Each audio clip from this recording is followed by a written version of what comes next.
Let's talk again about reverb. I'm going to show you 4 different strategies that you can use to add depth to your mix, to use different reverbs or the same reverb in different ways. I must remind you that this video is not Reaper exclusive, even though I'm presenting this in Reaper. Let's jump into the DAW. First of all, let's listen to these 4 different bounces.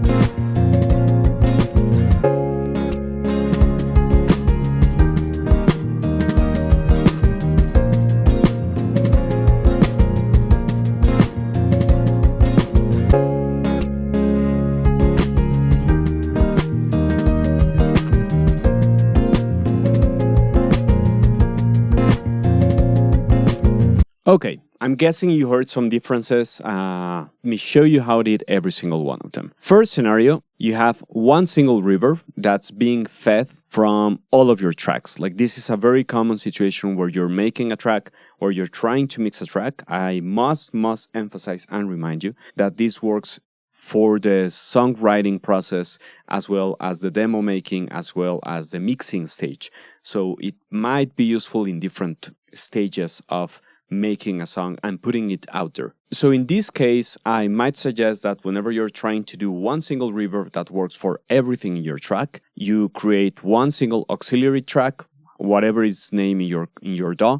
In this case, I'm making only a new track at the end of my session in Reaper, and then I'm dragging from each and every single track from the send section and making a send into the reverb. I like to have them on a folder. I have a video on that, and I'll link it in the description, because then I can add more stuff and control all of my effects and since it's a global effect, that's going to affect the sound of all of my instruments, so I like to have it outside of the rest of my grouped instruments. Then I would usually have something like for this special strategy, you need to have a very versatile reverb.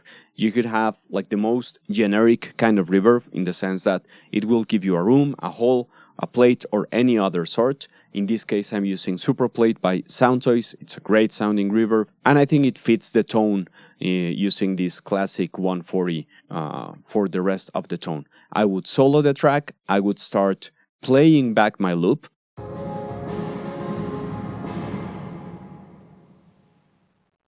I'm going to duplicate the track so I can modify stuff and I don't lose what I have done. And in this case, I will be using view routing and I/O for current last touch track. That way I can access this window. And from here, I can start mixing into the reverb. What I did to set up this session is I start with everything unmuted, all of my sends completely down, and I start mixing into it.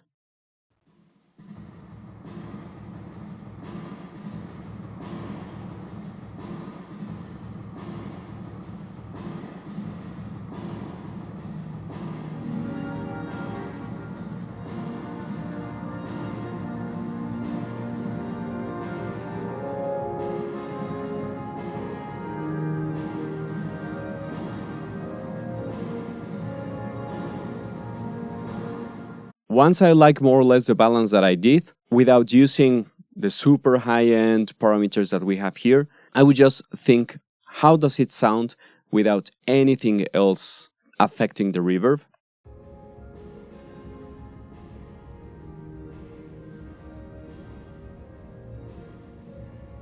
And I try to pay close attention to what sounds closest to me, what sounds further to me, what sounds to the right, what sounds to the left. And I'm really trying to recreate what I'm listening in my head and trying to put myself in that space. I know a plate is not a specific room, but I'm trying to put myself in that space.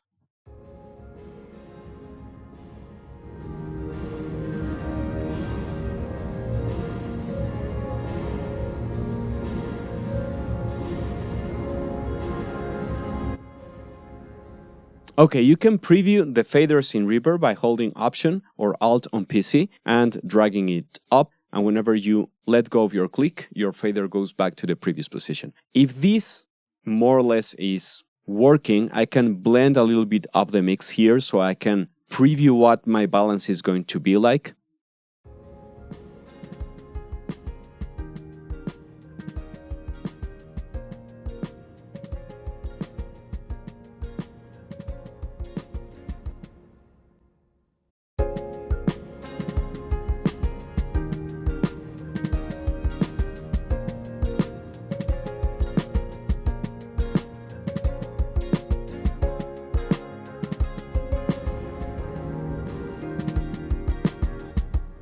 If this is working already before adding a lot of other stuff, now I can start tweaking. I can start deciding if it's getting a little bit in the way of the bass, of the kick drum, and I always have, or I try to have, some stock EQs, re-EQ, whatever EQ you have stuck in your DAW works really good. With a high pass, a low pass, and probably a band in the middle that I can move around to find how I can stimulate, let's call it that. How can I physically make the reverb resonate a bit more? And then how can I clean it up if necessary? And plates usually resonate a lot in this area.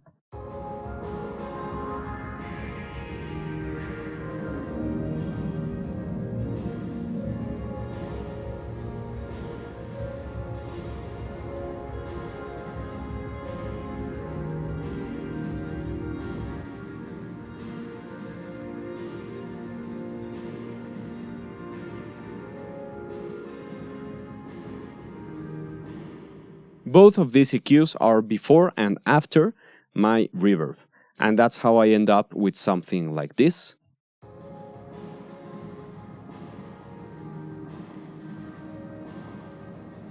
And since it's one single reverb, the pre-delay parameter, I have done a really in-depth video of what reverb is and how does it work. So please go check it out if you're feeling a little bit lost by the end of this video or in the middle of the video on why am I moving some stuff. So the pre-delay here is really important because if I push it way too back, it's going to give me something that's more of a delay, musically important sensation, feeling that I don't really want, or I might want, or maybe I just want it to slap a little bit, and that also works. I also have another video on reverb on how to build a really delay line, interesting, heavy reverb structure if you're using only one reverb. So also be sure to check that out in the description. And with that in mind, with all of that in mind, I end up with this balance more or less using one single reverb, and I'm using, of course, the level of my reverb a lot higher so you can really notice it.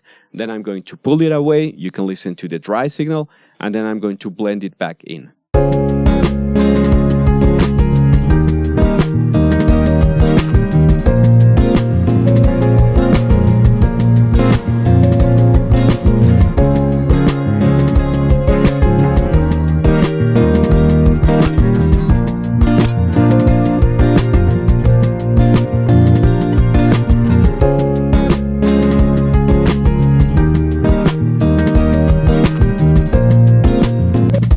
I should also remind you that I always have this small fader that lets me pull back all of my session if necessary. If I'm hitting this red, I know about 32-bit float. That's not what I'm talking about. I just want to have control of my levels. Okay, so that's version 1. There's another version of this where people usually might suggest you have 3 reverbs. One really short, one medium, and one really long. Again, the game that you have to play with the pre-delay between these 3 implies a lot of things, and I think it should be a whole other video, but just think about the pre-delay whenever you're making these choices.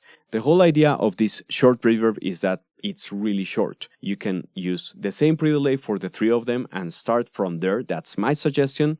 And you do 3 different reverb times from there on. In this case, the fastest way to do it is if you have a track in Reaper that's sending into any reverb, you do one single send, and let's suppose this is going to be your reverb short. You just duplicate your track, and you will see that now I have 3 sends. From there, I can change the name to reverb medium. I can hit tab on my keyboard. I can move into the next one and L for long. Usually this works in any DAW, like just click on the track name, hit tab, and it's going to switch between tracks. Shift plus tab will move you backwards. And now you have all of the 3 reverbs with the same routing. From there on, by holding shift, you can turn on and off all of your reverbs or whichever reverb you want to use. In this case, my drum auxiliary has a little bit of stuff in it. I try to use mostly the spot mics like the kick, the snare, overhead, and hi-hat. I remove the room completely, so that's why these aren't on, but I am sending from here on, from my kick all the way to my pads, right? This is what I'm sending. All of this workflow, I usually do it in the mixer view. I don't like to do it in the track control panel because I think it's way too bulky in there and it's hard to follow. And when I'm doing the balances of my sends or my receives, I could go into my reverb short, open the routing window, and then I can balance it from here, or I can use this section to balance it out. You can just hold Command or Control on PC and drag it up and down. That's mixing into the reverb to whatever send you are doing. Or you can hold Shift and pan the send. Like that's a shortcut that not too many people I've seen talk about. So all the way to the left or the way to the right. Or you can just lower the level or you can turn it on and off. When I'm trying to set up 3 reverbs like this, what I'm thinking of, what do I want closer? What I want to last a lot longer? And what could feel further away without me suffering way too much from it? So the idea here is that, again, I could start with all of my EQs off. I will show you my short reverb, and I'm using all Schmitt by Lipwing here. It's a fantastic plugin, like you can do so much with it.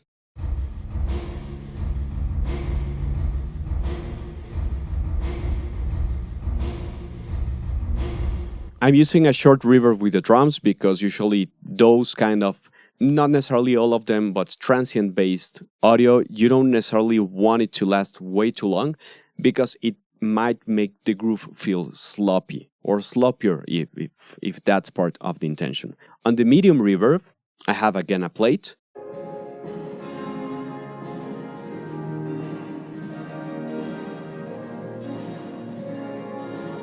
I have most of my harmonic section, a little bit of the bass, guitars, pads, and a little bit of snare. Probably it's a bit too much, so I might lower it. Again, this is not the final balance of what I would print as a mix. And for my long reverb, I'm using T-Verb by Eventide.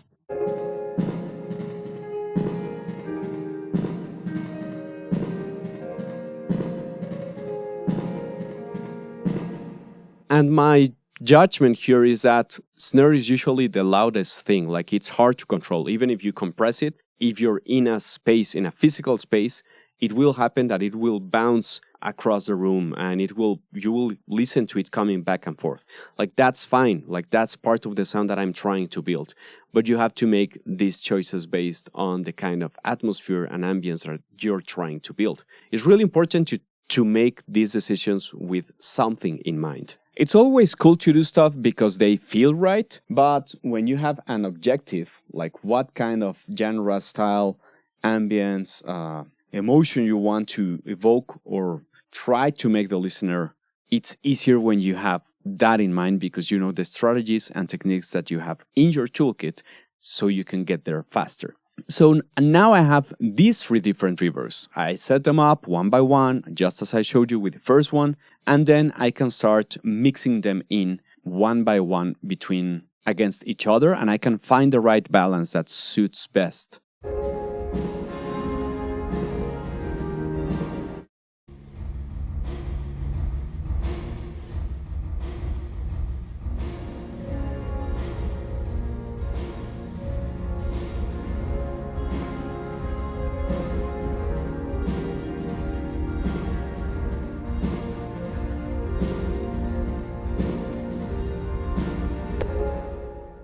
And as usual, like always clean up your reverb tails.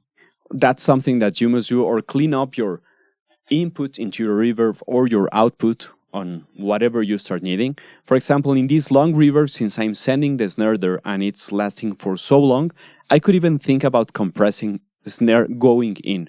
I wouldn't compress the snare on the track itself because that's going to change the tone of my snare and I probably like it how it is. I just want my reverb to be a lot more controlled, and I don't want it to spike so much whenever my reverb hits. So up here, I might add, if necessary, a compressor, and I would just sidechain and target the snare, try to control that snare. Again, for those kind of things, you don't need high-end third-party plugins. You can just go and use your stock compressor. You can use auxiliary inputs or your main inputs and just really filter it down and fine-tune wherever the snare is hitting.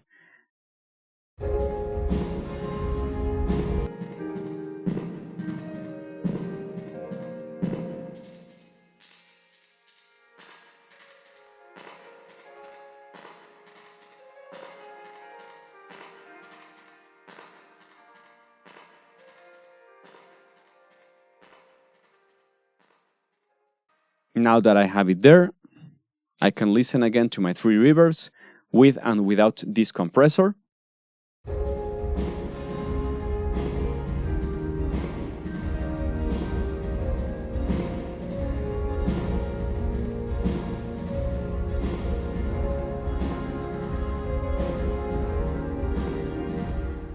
I do some cleanup here and there.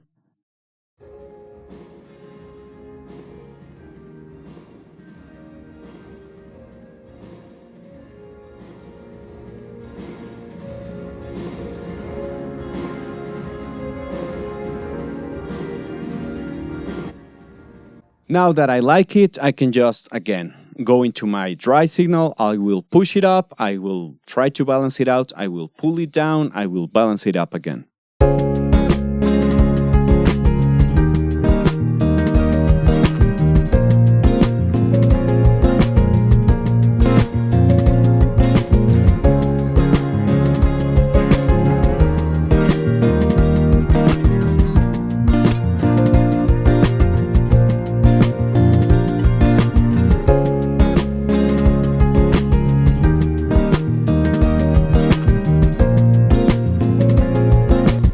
I'm going to turn off the EQs and the compressor so you can listen to the difference.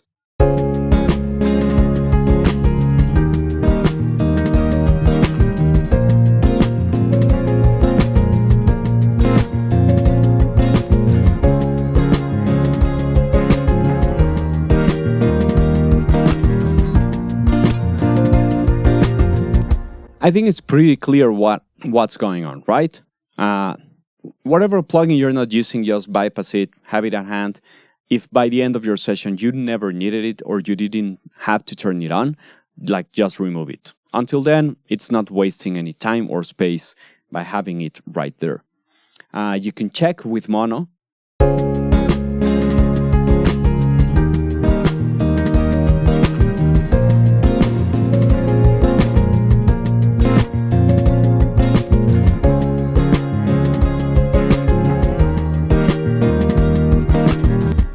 And I think that's really feeling the space across your mix, right? Okay, let's go into another version of this. But now I'm using the same reverb 3 times with slightly different parameters. For this one, I'm using 3 versions of the LX480 by Relab. This is a version of the 480 by Lexicon. That's one of the reverbs that I learned with. The hardware had 2 actual processing units, and you could use them in different serial modes or parallel modes, or you could use them as a split mono, and you could do a lot of things with it. It's a super powerful unit. I love the sound of it. Again, I want to show you the 3 of them, side by side. And again, here the concept is a little bit more of doing with the short, the medium, and the longer. Again, try to start with the same pre-delay with all of them. Try to see how they add up together, and from there, you can start picking what you want to do. For whatever reason, it bugged out with my Reaper, so I have to do this again. But I more or less remember that this first reverb was more or less around here. On my short reverb, I had my reverb time more or less around here. My high pass was around here. My low pass was around here. And I'm going to use a pre-delay of around 18 milliseconds for all of them. And I say around because I don't have to super fine-tune it right now. On my medium reverb, I'm going to make it a little bit longer, probably 1.5 times. So that's going to be like 2.5 more or less, like that should be in the ballpark. I'm going to extend a little bit my filter on the low end and on the high end. So probably we'll go from 300 to 10K, something like that. And on the longest one, since it's going to be furthest away, it's going to be the darkest one. Higher frequencies lose energy super fast. So I'm going to extend a little bit more my low end frequency here. This is going to be super long, right? I could even go like 4.5 or 6 seconds if necessary. But this is more or less a good starting point for this. And again, without cleaning everything up, my reverbs sound like this.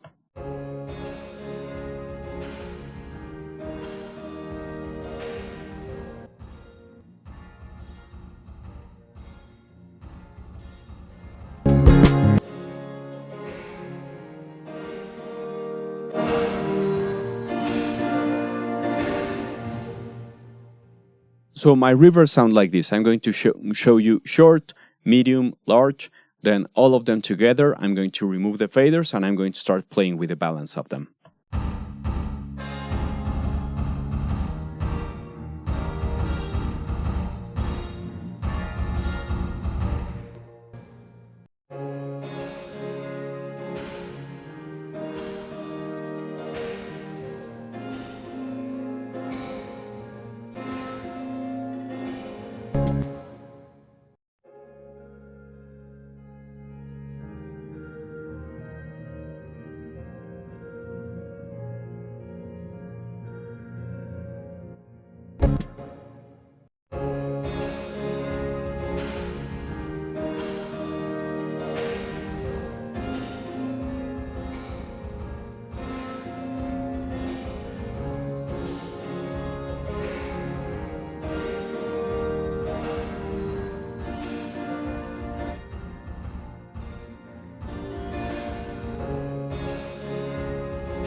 Again, mix to taste, just send the instruments that you need, mix to taste.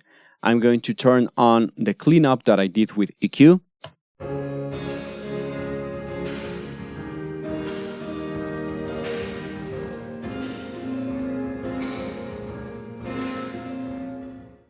And I have these gates right here because whenever I'm not sending something into the unit, the emulation of the unit has some noise floor, and I don't want it. Like, I really don't want it. That's one of the benefits of digital audio. Why would I want a lot more noise in my session? So now that I have all of this put together, I can show you again.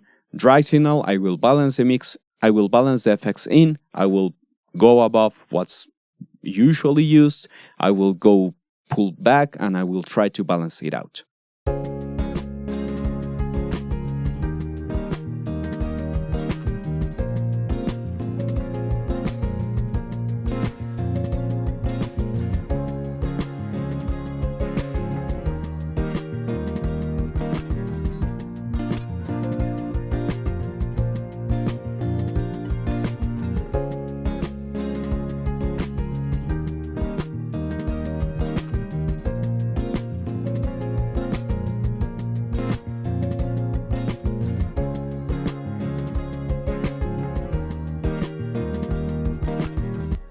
I think that sounds pretty cool.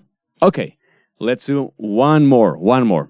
This is a stacking way of using reverbs. It's not like just putting them one on top of each other. So here what I'm doing is, I learned this, or I got to this method by mistake, to be honest. Like, I got here completely by mistake.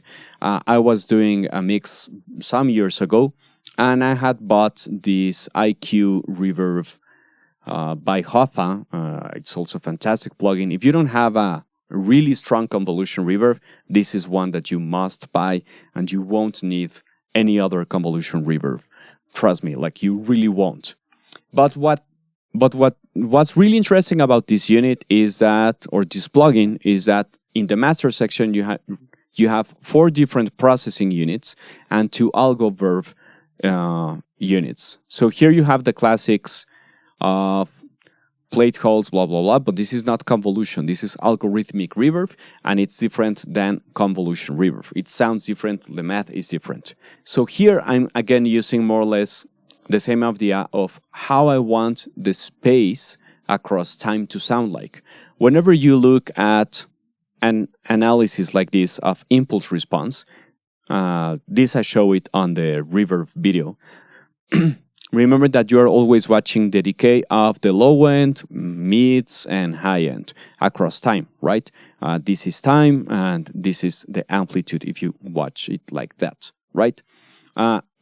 So it could be interesting to have, for example, to modify or to dampen the add absorption, let's call it that, to the low end. Let's get a little bit more of the mids, and let's get a little bit more on the highs.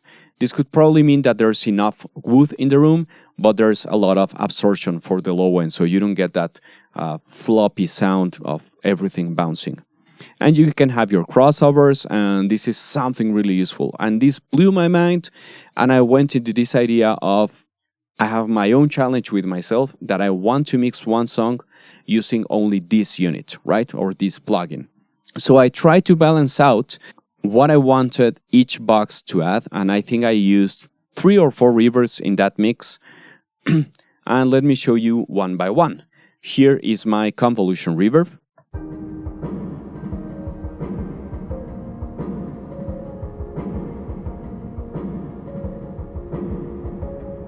One super powerful thing here is that I can also play with the position of this reverb.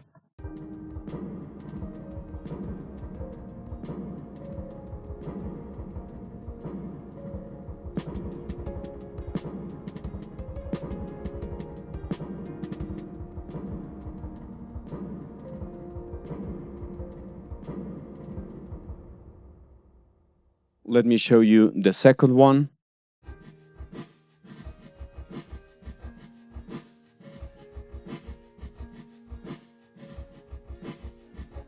And the third one.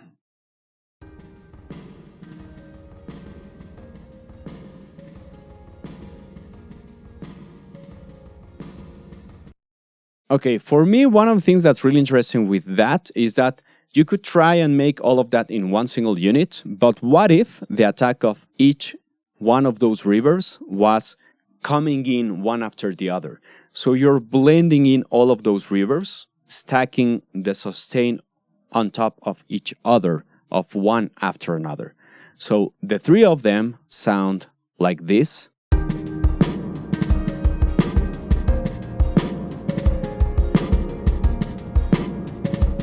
And with a little bit of sidechain compression being done into each one of those auxiliary tracks or effects tracks, whatever you want to call them, you get this blending sound.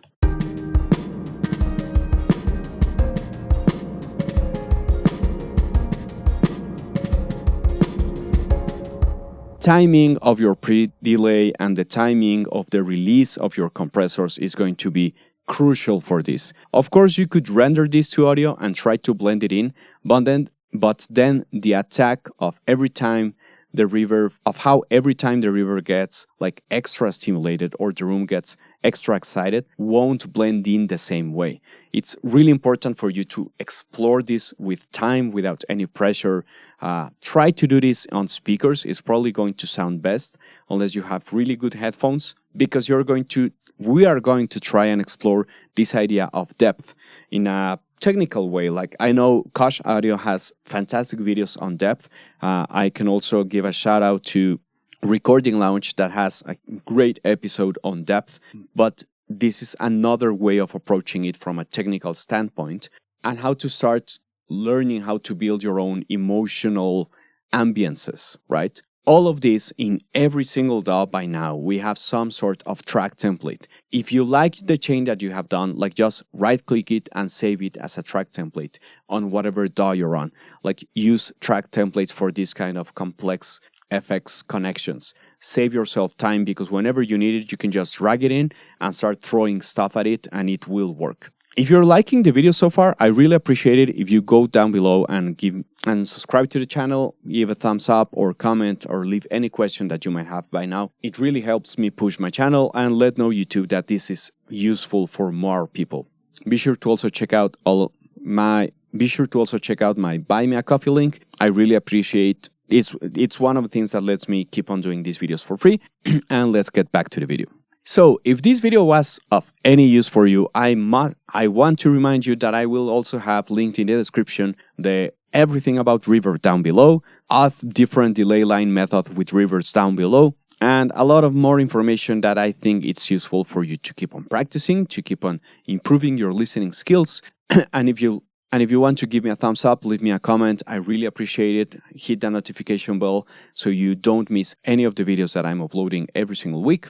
If you want to learn anything more about Reaper, I also have a bunch of videos showing a lot of workflow on how I deal with recording sessions, on how to prepare sessions for different stuff, on editing, stretching, how to build your toolbars like the one I have up top. I have a ton of videos on that. In the meantime, straight from Mexico City, my name is Juanchis, and thanks for listening.